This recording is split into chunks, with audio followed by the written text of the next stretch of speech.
Hello, and thanks for tuning in. My name is Michael Hart, and I'm a postdoctoral fellow at the Pennsylvania State University.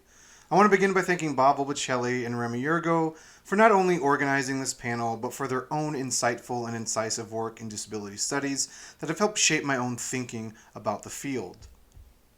The title of this paper is now displayed on the screen, and it reads, Our Reversible Flesh, Disability Haptics in D.H. Lawrence's The Blind Man.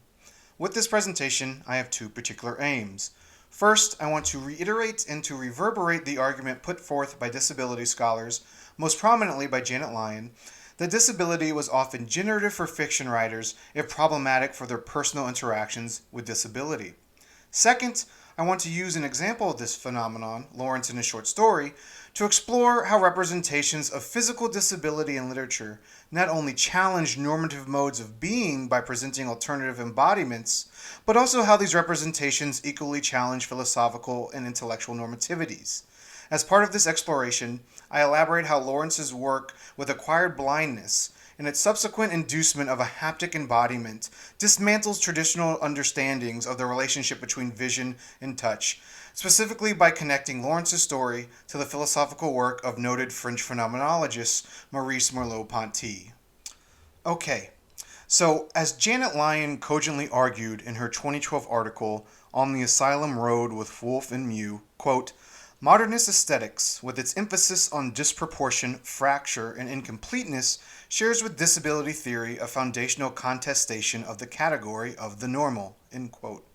At the same time, modernist writers often held and even espoused views on disability incongruent with their art. Lyon's premier example is Virginia Woolf, so I'm now showing a fairly well-known black and white image of Woolf in 1902 at the age of 20, wherein she is staring away from the camera to her right while wearing a long-sleeved blouse.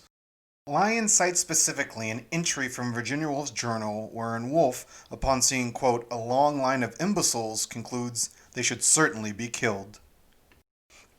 In these contradictory modes, we see how disability often remains a bugaboo for fiction writers, terrifying them in life, but offering a generative means to storytelling.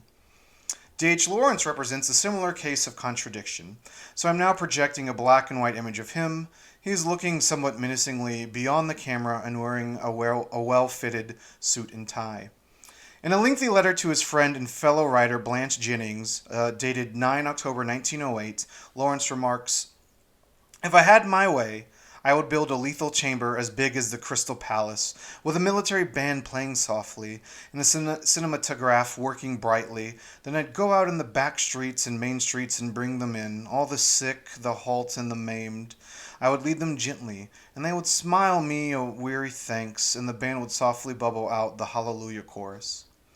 Here, Lawrence's grisly depiction of a disability death chamber, especially in regards to the maimed, betrays the dynamic way Lawrence draws on disability in his short story The Blind Man.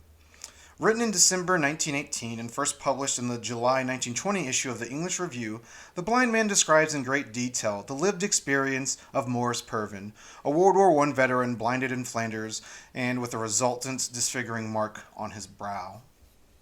After the war, Morris has returned to his wife Isabel on their farm near Oxford, where their lives seem to oscillate between a wonderful intensity of isolation and waves of deep depression, as the war has seemingly left Morris with mental scarring as well. Morris's dark moments, however, appear to be unrelated to his physical disability, but the product of a more generalized ennui.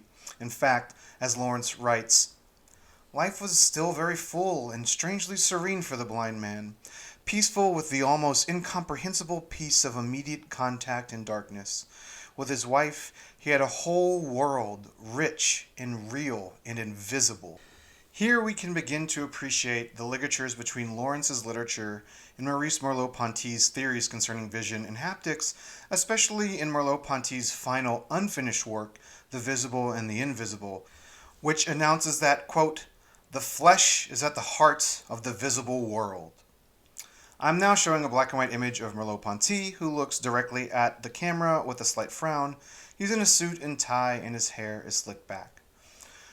Merleau-Ponty's work challenges centuries of philosophical thought that elevated sight as the noblest sense, valued above the rest as the most discerning and disinterested of the senses, and thus the means towards logic and rationalism.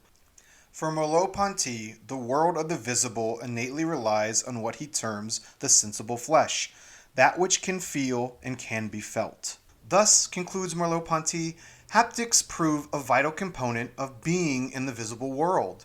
We see this at play in The Blind Man when Lawrence writes, Morris moved about almost unconsciously in his familiar surroundings, dark though everything was. He seemed to know the presence of objects before he touched them. It was a pleasure to him to rock thus through a world of things, carried on the flood in a sort of blood prescience.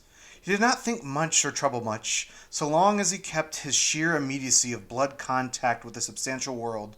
He was happy. He wanted no intervention of visual consciousness.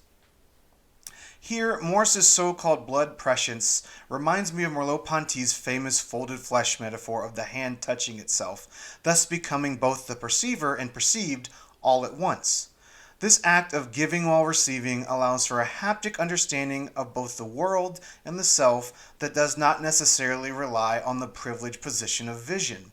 And in The Blind Man, Morris, with his acquired disability, moves toward this embodiment of haptic perception and reception, but he also begins to learn and acquire knowledge through this haptic embodiment as opposed to sighted endeavors.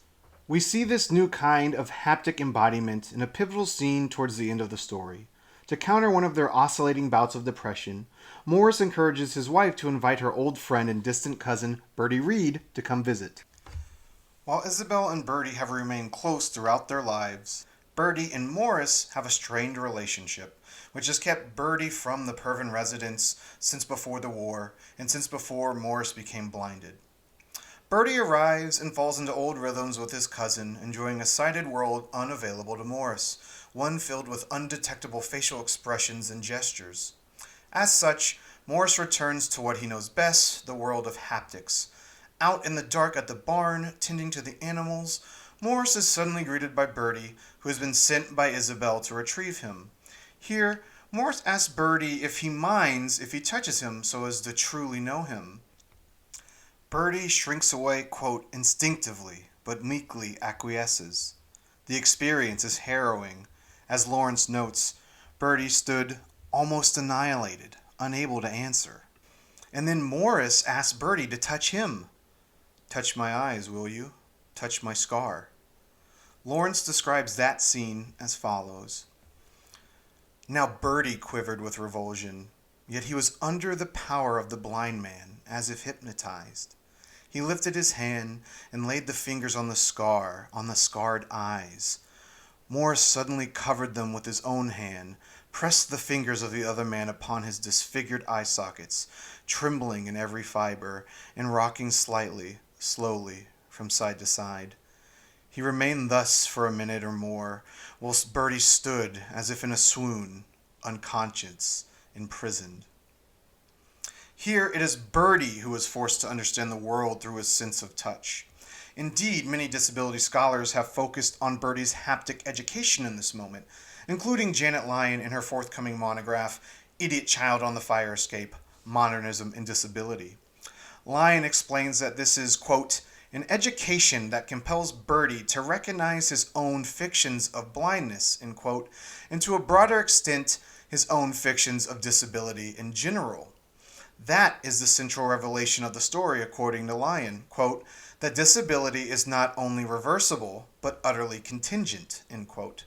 To close, I want to focus on that word reversible, because it's the same kind of language Merleau-Ponty uses in developing his theory of reversible flesh in his hands-touching hands metaphor.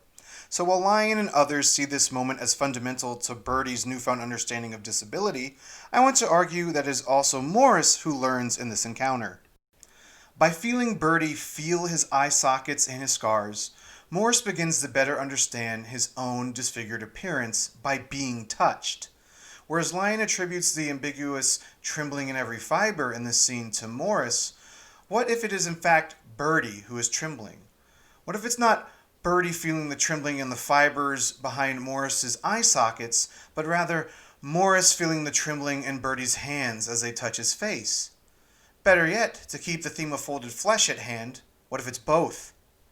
Through this double act of perceiving and being perceived, Morris and Bertie each experience the other's trembling fibers, each learn haptically, and each begin to articulate a new sense of embodiment, one being built bit by bit.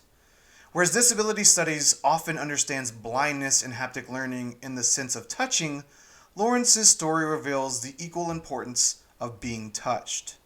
So I see this moment at the end of The Blind Man not only representative of modernism's emphasis on fracture. Lawrence literally ends the tale with a description of Bertie as, quote, a mollusk whose shell is broken, end quote. But likewise undoes the long-standing notion of Cartesian dualism. Here, it is Morris's physical disability that enables cognitive understanding and anticipates Merleau-Ponty's tethering of touch and comprehension. Despite some of Lawrence's more regrettable personal opinions, his story helps to break down the physical-intellectual distinction within disability and to understand embodiment in much more capacious terms. Thank you.